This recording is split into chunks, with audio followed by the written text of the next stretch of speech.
제가요 농사를 짓는 거 아세요, 여러분? 네, 제가 농사를 짓고 있습니다. 우리 교회에요 농장이 있어요. 농장이. 그 농장이 어디 있나 궁금하신 분들은요, 오늘 꼭 점심 식사를 드시고 이렇게 화단 안쪽으로 가면 거기 농장이, 거기에 엄청난 농장이 있습니다. 그 농장 이름이 뭐냐? 세한 농장입니다. 세한 농장인데요, 제가 적어도 제가 한 4년째 지금 농사를 거기서 짓고 있거든요.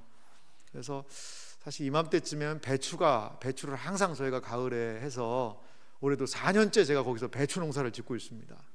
올해도 한 100포기를 심었어요. 거기다가 심었는데 사실 3년 동안요, 이게 초보인데도 너무나 하나님의 은혜를 주셔서 배추가 잘 되는 거예요. 그래서 올해도 약간 올해도 잘 되겠지라고 해서 배추를 100여 포기나 맛있는 배추라고 해서 심었습니다. 근데 이게 생각보다 올해 9월 달에 비가 많이 왔잖아요. 그 배추 모종들이 시들시들하고 안 되고, 그래서 중간에요 선수 교체를 했습니다. 선수 교체가 뭐냐? 안 좋은 거 뽑아내고 갖다 다시 심기도 하고 노력을 하고 했는데 이번 배추가 작년만 못합니다. 그렇다고 배추 농사가 완전 폭망했냐? 가보시면 압니다. 가보시면 폭망은 안 했어요. 어떤 권사님이 보시더니 아이고 배추가 너무 좋아요 이런 얘기도 하시더라고요. 우리 세안농장의 특징은 뭐냐? 농약을 안 칩니다. 농약을 안 해요. 그거 얼마나 먹겠다고 거기다 농약까지 치겠어요. 농약을 안 치니까요 벌레가 다 뜯어먹습니다. 제가 하는 일이 뭐냐면 그 손으로 벌레 잡아주는 거예요. 벌레 잡아주는 거예요.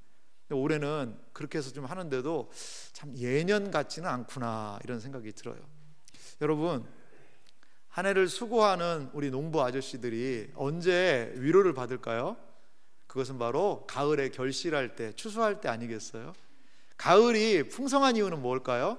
수고하고 땀 흘리고 노력했던 것들에 무엇을요? 결실을 하기 때문에 가을이 너무나도 복이 있지 않나 생각이 듭니다. 우리는 추수감사주의를 앞두고 있죠. 또 행복 나눔 축제를 앞두고 있습니다. 한 해를 돌아보며 우리는 어떻게 감사할 수 있을까요? 특별히 행복 나눔 축제를 위해서 수고하고 애쓰신 많은 분들이 있잖아요. 이제 우리의 영혼들을 초대하고 초청해서 풍성한 영혼의 결실을 맺어야 하는데 우리는 어떻게 기대하고 있는지, 준비하고 있는지 모르겠어요. 여러분, 행복 나눔 축제가 되는 이유는 무엇일까요? 그것은 바로 행복 나눔 축제를 통하여서 하나님께서 일하시는 것을 우리가 확인할 수 있기 때문에 그래요. 우리는 수고하고 뿌렸지만 그것을 결실하게 하시는 분이 하나님이시구나, 이것을 행복 나눔 축제를 통해서 확인할 수 있다라는 거죠. 농부의 수고와 땀, 그것이 가을의 결실을 통하여 보상받고 기쁨으로 바뀔 수 있듯이 영혼을 위한 수고에 하나님께서 크신 은혜를 내려주시기를 주님의 이름으로 간절히 소망합니다. 오늘 성경 말씀을 보니까요, 하나님의 놀라운 약속이 등장을 합니다. 하나님은 여호와의 종의 수고를 기억하시고요, 여호와의 종의 사역을 통해 나타날 은혜가 뭔지를 설명하고 계세요. 오늘 본문을 좀 더 잘 이해하기 위해서는 먼저 읽어야 되는 성경 구절이 있는데요, 이사야 49장 4절 말씀을 오늘 본문을 이해하기 위해서 먼저 한번 읽어보도록 하겠습니다. 4절 말씀 함께 읽겠습니다. 그러나 나는 말하기를 내가 헛되이 수고하였으며 무익하게 공연히 내 힘을 다하였다 하였도다. 참으로 나에 대한 판단이 여호와께 있고 나의 보응이 나의 하나님께 있느니라. 아멘. 여러분, 이 말씀이 무슨 말씀인지 잘 한 번에 이해는 안 돼요. 하지만 이 말씀을 좀 자세히 보면, 그러나 나는, 내가 누군지는 모릅니다. 근데 말하기를, 내가 어떻게 했다는 거죠? 헛되이 수고하였으며, 헛수고했다는 겁니다. 헛수고. 또 무익하게 공연히 내 힘을 다하였다 하였도다. 공연하게 내 힘을 빼버렸네. 아이고, 공연하게 내 힘을 다 빼버렸네. 이렇게 내가 헛 일을 했구나, 이렇게 성경이 이야기를 하고 있는 겁니다. 이렇게 공연히 수고하여 헛되이 수고하고 공연히 힘을 뺐다라고 힘이 좀 빠지는 내용이에요. 그런데 이 사람은 뭘 얘기하냐면 나에 대한 판단은 여호와 하나님이 하실 거다, 이러한 이야기를 여기에 있어요. 이것은 누굴까요? 나는 과연 누굴까요? 나라는 사람은 49장 위에서부터 보면 여호와의 종이라는 사람이 바로 나입니다. 나는 여호와의 종이에요. 그러면 여호와의 종은 1차적으로 누굴 얘기할까요? 뭐 그 당시로 생각하면 이게 이사야서니까 이사야도 하나님의 말씀을 나타내고 드러내는 것이니까 여호와의 종이겠죠. 그러니까 이사야가 수고하고 힘들게 일하는데도 수고의 열매가 없어요. 참 그런 일이 있었거든요. 이사야가 여호와의 종일 수 있어요. 그런데요, 이사야서에 등장하는 여호와의 종은 단순하게 그 당시에 있었던 그 사람들만을 의미하는 것은 아닙니다. 여호와의 종, 이사야가 이야기하는 궁극적인 여호와의 종은 누구냐? 바로 신약의 예수님을 이야기를 해요. 신약의 예수님의 사역을 여호와의 종의 사역이다라고 이사야서가 이야기를 합니다. 우리가 잘 아는 이사야 53장에 여호와의 종의 노래가 나오죠. 그는 질고를 지고 그가 찔림은 우리의 허물을, 이것도 여호와의 종의 노래 중에 하나예요. 이렇게 여호와의 종의 노래를 보니까 그의 수고가 헛되고 공연히 내 힘 다하였구나, 이런 부분이 있어요. 여러분, 예수님이 성경 신약 성경 어디에 내가 헛되이 수고했고 내가 이렇게 하는 것이 뭔 소용이 있냐라고 예수님 말씀하신 적 있습니까? 없습니까? 한 번도 없어요. 아니 목사님, 그런 얘기가 없는데 이게 무슨 예수님에 관한 이야기예요? 그래요. 직접 이야기하진 않으셨지만요, 예수님의 사역을 가만히 들여다보세요. 예수님이 3년간 제자들을 잘 가르치셨어요. 3년간 이 땅에서 충성과 봉사를 다하며 영혼들을 섬기셨습니다. 그러면 3년간 그렇게 잘 섬겼으면 박수받고 칭찬받고 이 세상에서 높은 자리를 차지하셨으면 좋은데, 그렇게 열심히 수고하셨던 예수님의 사역의 마지막은 어떻게 됐죠? 맞습니다. 십자가에 달려 죽으셨다라는 거죠. 예수님이 십자가에 달려 죽으셨다는 것은요, 그 사역이 여러분 실패란 얘기입니까? 성공이란 얘기입니까? 눈으로 볼 땐 실패처럼 보여요. 바로 이러한 것을 배경하고 있는 거죠. 예수님의 사역이 십자가 죽음이 헛된 죽음 같아요. 너무나도 허비하는 죽음 같고요, 헛되이 수고하고 공연히 힘을 다한 것처럼 보인다라는 거죠. 그런데 그렇게 탄식하고 있는 여호와의 종을 향하여 그 수고가 결코 헛되지 않다, 그 수고가 의미가 있다는 것을 오늘 성경 본문은 알려주고 있는 겁니다. 사랑하는 성도 여러분, 우리는 행복 나눔 축제를 준비하면서요, 많은 분들이 작정을 하셨어요. 많은 분들이 작정을 하셨고 그 작정한 이름들을 불러가면서 우리가 지금도 기도하면서 있습니다. 그리고 어떻게든지 한번 초대하려고 노력하고 있잖아요. 우리가 마음에 품은 그들을 초대하고, 그리고 하나님 앞으로 좀 이끌고 싶은 그런 마음이 우리에게 있어요. 그런데 이렇게 한다고 이게 될까? 이렇게 한다고 정말 이 사람이 복음을 받아들일 수 있을까? 이렇게 한다고 과연 신앙을 감당할 수 있을까? 여러 가지 회의적인 생각이 드는 것이 사실이기도 합니다. 여러분, 그렇습니다. 영혼을 위해서 기도하다가, 영혼을 섬기면서 초대하고 전도하려다가 마음에 낙심이 들고, 에이구 이거 되겠어? 내 수고가 헛된 것 아니야? 괜히 헛힘만 빼는 거 아닐까? 라고 생각하는 분들이 계시다면 오늘 하나님께서 주시는 이 말씀을 통하여 다시 한번 좀 힘을 내셨으면 좋겠어요. 오늘 이 말씀을 통하여서 영혼 안에 역사하시는 하나님, 우리의 수고가 결코 헛되지 않다는 것을 보증하시는 하나님의 말씀을 듣고 우리도 용기와 힘을 낼 수 있는 은혜의 시간이 되기를 주님의 이름으로 간절히 소망합니다. 자, 오늘 보니까요, 헛되게 보이고 무익해 보이는 여호와의 종의 사역에 주님은 놀라운 약속을 하세요. 저는 이 약속을요 한 4가지 측면에서 살펴보기 원합니다. 첫 번째는요, 응답이에요. 하나님께서 여호와의 종의 답답한 그 심정을 아시고 응답하시겠다라고 말씀하고 계세요. 그 응답은 구체적으로 무엇이냐? 은혜의 때가 됐다는 거예요. 그 수고를 거두고 그 수고의 값을 확인할 수 있는 은혜, 이것을 경험할 때가 되었다라고 말씀하고 있습니다.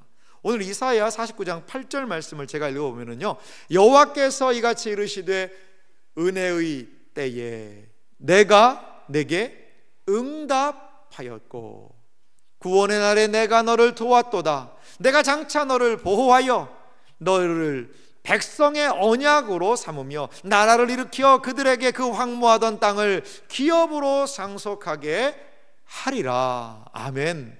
무슨 의미인지는 정확하게 다가오지 않지만요, 여러분, 이 48절을 읽을 때 어떤 생각이 드세요? 참 좋은 말씀이 많구나. 은혜도 있고요, 구원도 있고요, 그리고 보호도 있고요, 언약도 있고요, 그리고 기업으로 상속 주겠다. 아니, 좋은 말씀이 이렇게 알알이 보석처럼 박혀 있습니다. 이것은 어떤 의미일까요? 자, 은혜의 때에 이 2가지의 중요한 게 있는데, 은혜의 때는 어떤 때라는 거죠? 하나님이 응답을 하시는 때라는 거죠. 응답. 구원의 날은 어떻게 이루어지죠? 도왔다. 하나님의 도움이 있다는 거죠. 이 2가지를 축으로 해서 하나님의 은혜와 구원이 어떻게 선포되고 있는지를 조금만 더 살펴보기 원합니다. 오늘 다시 한번 이사야 49장 8절 말씀을 좀 보세요.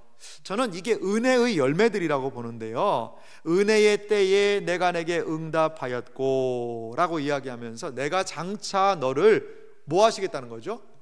보호하시겠다는 거예요. 보호. 수고하고 힘들고 어려운 상황이지만 하나님의 보호하심이, 그리고 너를 백성의 언약으로 삼겠다. 이건요, 다른 말로 하면 너에게 한 약속을 내가 이루어 주겠다는 거예요. 약속의 성취로 삼겠다는 거예요. 야, 저 사람은 언약이야. 그건요, 응답이라는 거예요. 응답이라는 거죠. 응답하겠다는 거죠. 약속이 이루어지겠다는 거죠. 나라를 일으켜 그들에게 황무하던 땅을 기업으로 상속하게 하리라. 이건 무슨 표현입니까요? 황무하던 땅. 여러분, 어떤 땅 받고 싶으세요? 좋은 땅 받고 싶죠, 여러분. 좋은 땅. 아니 뭐 황무지, 저거 다 네 땅이다. 그러면 아이고 그냥 안하게 많이 가지세요. 이렇게 하고 싶잖아요. 이왕이면 좋은 땅, 비싼 땅, 가치가 있는 땅인데 왜 여기 황무하던 땅을 기업으로, 그것도 상속해 주겠다라고 얘기할까요? 이것은 이런 의미가 있는 것 같아요. 황무하던 그 땅, 다른 말로 하나님의 은혜를 알지 못하던 사람들, 그 심령들이 영혼이 황무하잖아요. 근데 그 심령을 우리에게 유업으로 줘서 그들이 하나님의 은혜로 나오게 하겠다는 은혜가 있는 것 같아요. 황무하던 땅, 심령이 척박한 그들을 기업으로 받아서 하나님의 은혜를요, 그 황무한 땅에 심는 거죠. 황무지가 장미꽃같이 피는 것을 볼 때에, 아마 그런 부분이에요. 에이구 저기 황무지야, 안돼. 그런데요, 그 황무지에 장미꽃이 피고 그 황무지에 하나님의 역사들이 일어난다는 거죠. 사랑하는 성도 여러분, 이것이 은혜의 때인 줄 믿으시기 바랍니다. 우리가 볼 때 안 될 것 같아요. 우리가 볼 때 황무지예요. 하지만 거기에서 하나님의 보호하심이, 하지만 거기에서 하나님의 약속의 성취가 일어나는 때, 그것을 이야기하고 있어요. 지금 여호와의 종은 수고하고 있어요. 근데 이 수고가 헛되지 않나? 힘을 쓰고 있어요. 그런데 공연히 내가 이 힘을 쓰고 있나? 이런 상황에서 아니라는 거예요. 그 수고, 그 노력, 그 애씀을 은혜의 때로 열매 맺고 결실하게 될 때가 있다라는 거예요. 사랑하는 성도 여러분, 지금 무슨 때입니까? 은혜의 때입니다. 은혜 받을 수 있는 때고요, 은혜가 나타나는 때고요, 하나님의 은혜가 우리 안에 분명히 있는 때입니다.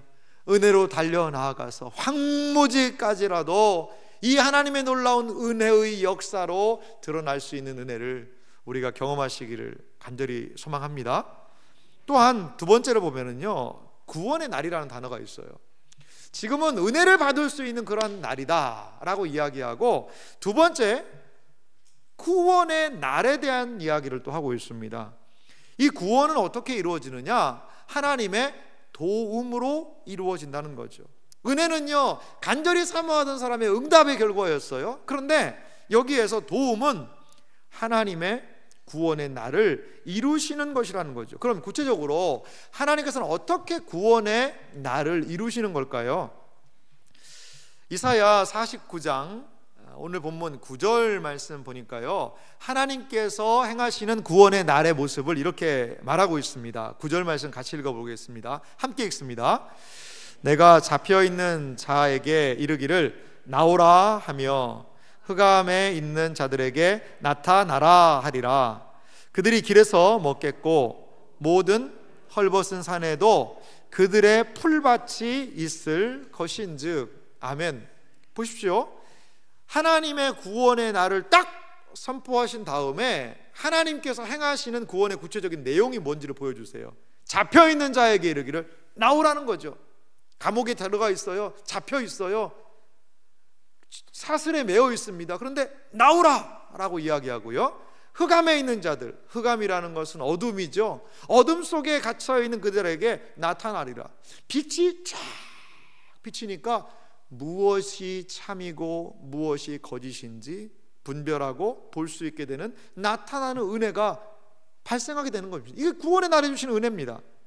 그들이 길에서 먹겠고 모든 산에 벌벗은 산에도 그들의 풀밭이 있을 것인즉. 마치 양떼처럼 인도하시는 것 같아요. 10절 말씀에도 보니까요, 그들이 줄이거나 목마르지 아니할 것이며 더위와 볕이 그들을 상하지 아니하리니 이는 그들을 긍휼히 여기시는 이가 그들을 이끌되 샘물 근원으로 인도하실 것임이라. 아멘.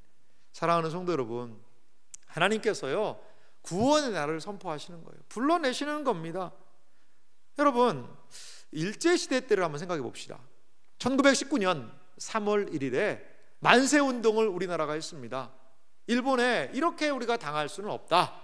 그래서 뭐 무력으로 폭력으로 한 게 아니라요, 사람들이 모여가지고요, 대한독립 만세 이걸 외쳤어요. 만세를. 자, 그분들 어떻게 되셨어요? 대한의 독립이 왔나요? 아니에요. 그러지 않았어요. 일본 사람들이요, 다 감옥에 가두고 잡아들이고 주동자들을 막 색출하기도 하고요, 그 독립운동 3.1 만세운동 했다고요, 엄청난 시련을 우리 선조님들이, 조상님들이 당하셨거든요. 그래요. 왜 그렇습니까? 아니, 대한민국 대한독립 만세라고 하는데 왜 잡혀가고 왜 감옥에 들어가고 합니까? 그 이유가 뭐죠? 그때는 무슨 시대였어요?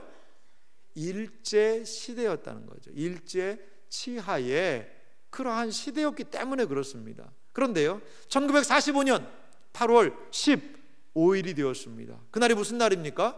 이 조국에 광복이 온 날이 아니겠어요? 그날, 그 광복절에 대한독립 만세라고 외치면 잡아가나요? 안 잡아갑니다. 아니, 못 잡아갑니다. 이제는 못 잡아갑니다. 이제는 그것이 기정사실이에요. 여러분, 마찬가지입니다. 마찬가지예요. 여호와의 종이 수고하고 고생해도 잘 안 되는 때가 있었지만 지금은 어떤 때라는 거죠? 무슨 날이라는 거죠? 구원의 날입니다. 갇혀있던 심령들이 돌아오는 날입니다. 어둠 가운데 있던 심령들이 빛을 보는 날입니다. 구원의 날이 선포되었다라는 거죠.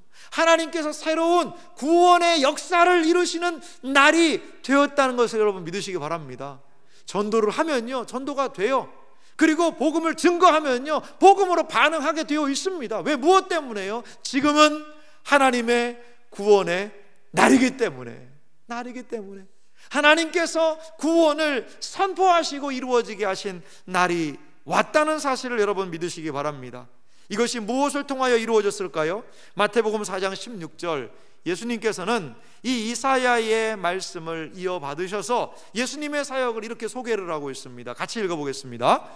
흑암에 앉은 백성이 큰 빛을 보았고 사망의 땅과 그늘에 앉은 자들에게 빛이 빛이었도다 하였느니라. 아멘.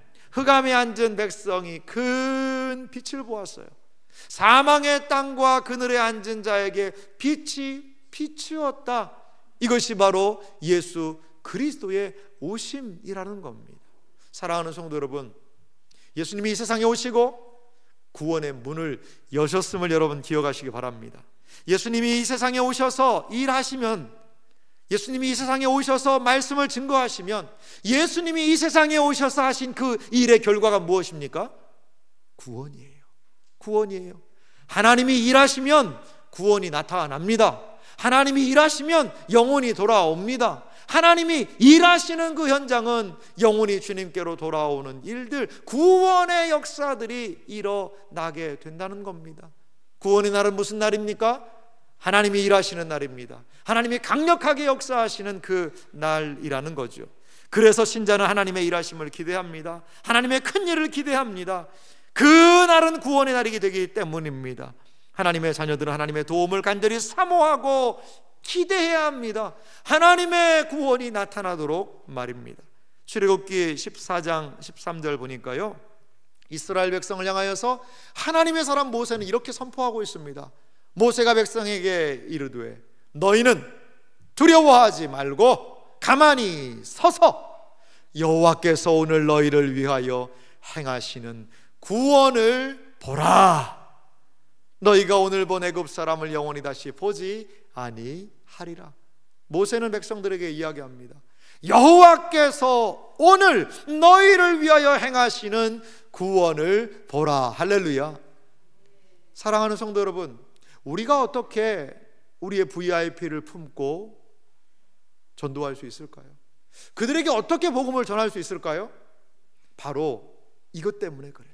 이것 때문에. 오늘 너희를 위하여 행하시는 구원, 지금 내가 볼 때는 홍해바다와 같이, 여리고성과 같이 견고하게 움직이지 않는 우리의 VIP들의 모습이 보입니다. 하지만 믿음을 가지고 여호와의 구원을 선포하고 증거하고 드러내고 나타날 때에 하나님께서 그것이 홍해라면 가르실 것이고, 그것이 여리고 성벽이라면 무너뜨리실 것을 여러분 기억하시기 바랍니다. 그래서 주님을, 복음을 알지 못하는 그 심령 안에 우리 주님께서는 구원의 날을 선포하신다는 것을 여러분 믿으시기 바랍니다. 그렇습니다. 이것이 우리가 기대하는 바입니다. 지금은 무슨 날입니까? 은혜의 때요. 지금은 무슨 날입니까? 구원의 날인 줄 믿으시기 바랍니다. 하나님께서는 지금도 살아 역사하시며 이 구원의 날을 위하여 일하고 계시다는 사실을 기억하시기 바랍니다.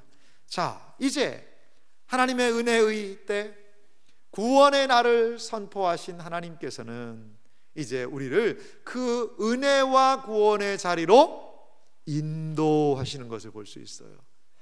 인도하시는 것을 볼 수 있어요. 오늘 성경은요, 샘물의 근원으로 인도한다, 이런 표현을 하고 있습니다. 이스라엘 땅에 샘물은요 너무나도 중요한 거였어요. 물이 부족한 나라잖아요. 그러니까 그 물이 부족한 환경에서 샘물을 얻는다는 것은요, 뭐 일확천금을 얻는 것과 같은 그런 큰 기쁨이 있습니다. 그런데 이 샘물, 다른 말로 구원과 은혜로 하나님이 인도하신다는 겁니다.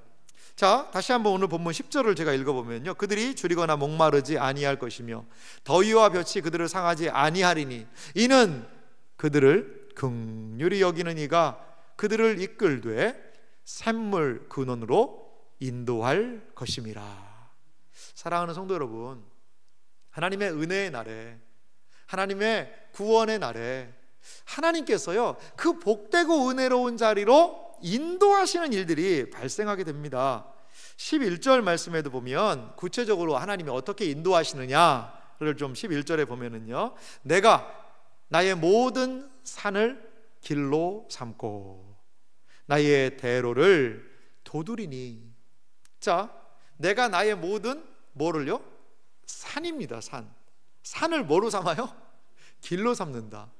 여러분, 이 말씀은요, 뭐 지금으로부터 약 한 2700년 전 그 정도에 기록된 글이거든요.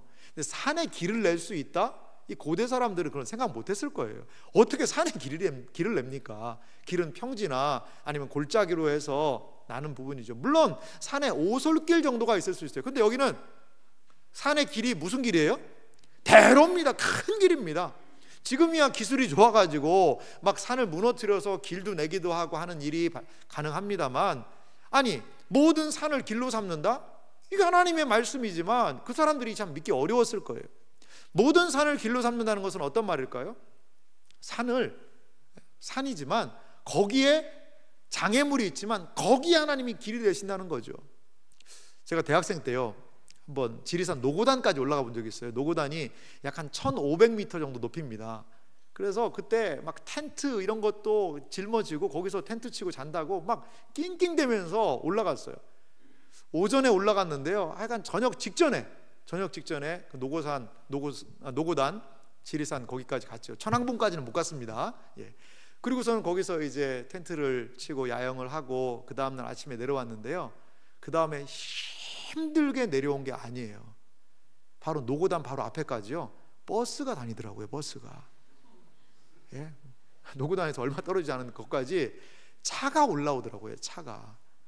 그래서 거의 뭐 땀 낑낑대면서 무거운 짐 지고 이렇게 그냥 거의 하루 종일 올라갔는데 비도 오고 그래가지고 내려갈 때는요 뭐 10분 20분 정도 걸렸나요? 그냥 쑥 내려가더라고요. 좀 허무하긴 하더라고요. 여러분, 산에도 길이 있으면요 버스가 갈 수 있어요. 이게 무슨 얘기입니까? 여러분, 길이 나면 되는 거예요. 내가 볼 때 안 되는 것 같고 내가 볼 때 막혀 있는 것 같고, 우리 전도할 때 딱 보면 견적이 나오잖아요. 아이고 저 사람은 올 기미가 안 보이네. 기미가 안 보여. 그런 분들이 아이고 찔러도 피 한 방울 안 나오겠구나. 그런 사람들도 있어요. 너무나도, 왜냐하면 그 견고한 벽과 성처럼 느껴지는 사람들이 있죠. 여러분, 가족 전도하는 게 쉽습니까? 가족 전도하려면 어떻게 해야 돼요? 가족한테 잘해야 되잖아요. 아쉬운 소리 할 수 있습니까? 함부로 할 수 있습니까? 그러면 안 오잖아요 또. 그러니까 가족 전도 힘들어요. 어느 분은 전도 안 하고 싶다는 거죠. 왜? 치고 살고 싶지 않다는 거예요.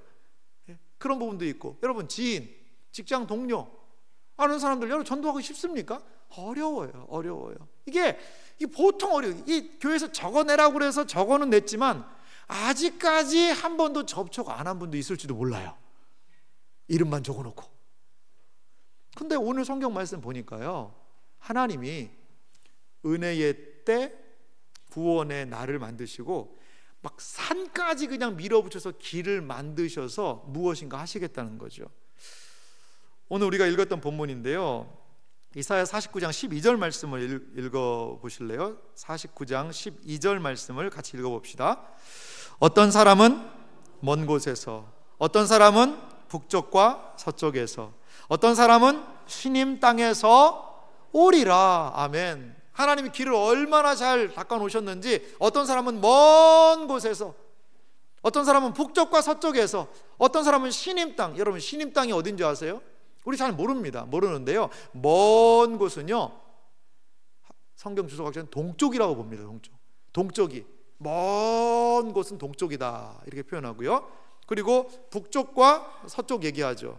그럼 시님 땅은 어디일 것 같으세요?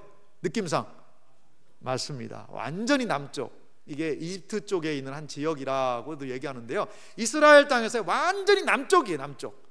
그래서 동서남북 모든 곳에 하나님의 긍휼이 미친다는 거죠. 하나님의 긍휼이 미치는 곳에는 범위가 없다는 것을 여러분 믿으시기 바랍니다. 왜? 무엇 때문에요? 은혜의 때, 구원의 날을 맞이해서 하나님이 길을 여셔서 그들을 오게 하신다는 거죠. 이와 유사한 말씀이 요한계시록 3장 8절도 있습니다. 제가 읽겠습니다. 볼지어다 내가 내 앞에 열린 문을 두었으되 능히 닫을 사람이 없으리라. 내가 내 행위를 아노니 내가 작은 능력을 가지고서도 내 말을 지키며 내 이름을 배반하지 아니하였도다. 빌라델비아 교회에 작은 능력을 가진 교회였어요. 그런데 주님께서는 그 교회에 무슨 문을 주셨다고요? 열린 문을 주셨다는 거죠. 구원의 문을 활짝 열어주셨습니다. 영혼이 돌아오는 문을 열어주셨습니다. 그 활짝 열린 문을 통하여 주의 백성들이 뚜벅뚜벅 저벅저벅 걸어 나오게 되는 거죠. 그래서 하나님의 은혜, 하나님의 구원을 경험하게 된다라고 이사야서의 비전을 필라델피아 교회에도 동일하게 말씀하고 있는 것입니다. 사랑하는 이 자리에 계신 여러분, 전도 쉬운 거 아니거든요. 사실 얼마나 이게 어렵습니까? 한 사람 전도한다는 게 쉽지 않아요. 막 간쓸게 다 빼주면서 무엇인가를 얘기하면 그래 한번 가줄까 하다가도 당일 전화 오면 오늘 갑자기 배가 아프다는 거죠. 오늘 갑자기 일이 생겼다는 거죠. 여러분, 그래서요 우리 행복 나눔 축제를 1회만 하지 않는 이유가 있어요. 19일 날 시간이 없다, 안 된다, 그럼 어떻게 해야 돼요? 괜찮아, 26일 날 오면 돼. 26일 날 오면 돼. 그래서 나는 오전에 밖에 시간이 안 된다. 괜찮아, 9시부터 있어. 9시부터. 나는 오전 오후 다 점심때까지 시간 안 돼. 괜찮아, 그래서 오후에도 있어. 오후에도 앙상블, 오후에도. 여러분, 피할 수 없는 여러 그물을 쳐놨습니다. 지금 피할 수 없어요. 이제 어떻게 피하겠습니까, 여러분? 그래서 여러분, 힘을 다해 기회가 되는 대로 우리 한번 이 영혼들을 초대하는 일이죠. 초청하는 일이죠. 하나님이 행하시는 일을 여러분, 우리는 어디에서 볼 수 있을까요? 하나님이 행하시는 일을 가장 선명하게 볼 수 있는 곳은 어디냐? 영혼을 위한 수고예요. 영혼을 섬기는 일이에요. 거기만큼 하나님이 강력하게 선명하게 일하시는 때는 저는 없다고 봐요. 왜? 무엇 때문에요? 영혼을 위한 일 안에 하나님의 구원의 역사들이 발생하기 때문이라는 거죠. 우리의 행복 나눔 축제는 무엇입니까? 하나님의 일하심을 확인하는 때입니다. 하나님이 어떻게 이 산에다 길을 내시려나? 우리 가족이 지금 산인데 여기 어떻게 길을 내셔서 이들을 이끌어 오시려나? 동쪽에서, 서쪽에서, 남쪽에서, 북쪽에서 이 사람들에게 길을 내셔서 문을 여셔서 오게 하실 하나님의 일을 기대하면서 나아가는 것이 우리 행복나눔 축제임을 여러분 믿으시기 바랍니다. 이렇게 하나님의 놀라운 역사, 은혜의 때, 구원의 날, 구원과 은혜의 날로 인도하시는 하나님, 이것을 경험한 사람들이 하는 게 있어요. 그것은 무엇이냐? 노래죠, 노래. 그리고 위로입니다. 거기에 하나님의 위로가 있다는 거죠. 거기 안에 하나님을 찬양하는 노래와 경배가 있습니다. 이사야 49장 13절 말씀을 우리 큰 목소리로 함께 읽어보겠습니다. 하늘이여 노래하라, 땅이여 기뻐하라, 산들이여 즐거이 노래하라. 여호와께서 그의 백성을 위로하셨은즉 그의 고난 당한 자를 긍휼히 여기실 것임이라. 할렐루야. 노래하는 겁니다. 우리 찬양대가 어디서 이 곡을 골라왔는지 아이가. 하늘이여 노래하라, 땅이여 기뻐하라, 산들이여 즐거이 노래하라. 왜? 무엇 때문에? 여호와께서 그의 백성을 위로하셨다는 거죠. 이게 될까요, 하나님? 산입니다. 이게 산인데 넘어서 올까요? 절벽입니다. 홍해 바다입니다. 여리고 성과 같이 견고합니다. 여리고라면 하나님이 무너뜨려 주시고, 홍해라면 바다를 갈라주시고, 산이라면 낮추시고 길을 대로를 내시고, 그래서 하시는 하나님의 일들로 인하여 어떻게 되는 거죠? 위로받는 거예요. 그게 우리의 진정한 위로 아니겠어요? 하나님이 진정으로 하신다는 것이죠. 작년에 이 행복나눔 축제에 오신 분이 계세요. 한 집사님이 그 분을 마음에 품고 정말 오래 기도하셨어요. 기도하시고 그리고 우리 교회로 인도하셨어요. 그래서 행복나눔 축제에 참여해서 그분이 마음의 문을 활짝 여시고, 그리고 지금 우리와 함께 신앙생활하고 계세요. 주중에는 양육훈련도 나오시고요, 그리고 전도도 나오세요. 여러분, 이 일이 어떻게 발생한지 아세요? 작년 행복나눔 축제의 첫 걸음을 디뎌서 지금 우리 안에 그러한 형제와 자매가 생긴 거죠. 하나님의 구원의 일이 그 영혼 안에, 그리고 그것을 바라보는 우리 안에 기쁨이 발생한 것이라는 거죠. 사랑하는 성도 여러분, 하나님이 일하심을 내가 정말 경험하고 싶다, 내가 정말 하나님의 일하심 살아계심을 경험하고 싶으십니까? 그러면 복음을 증거하는 자리에 서보세요. 거기는 하나님이 가장 강력하게 역사하시는 시간이라는 겁니다. 사도 바울은 이사야의 이 비전을 바라보았어요. 그래서 이 놀라운 은혜가 그리스도 안에서 성취되어서 이루어진다는 것을 사도 바울은 확신했습니다. 그래서 고린도후서 6장 2절에 이렇게 사도 바울은 고린도 교회 성도들을 향하여 선포하고 있어요.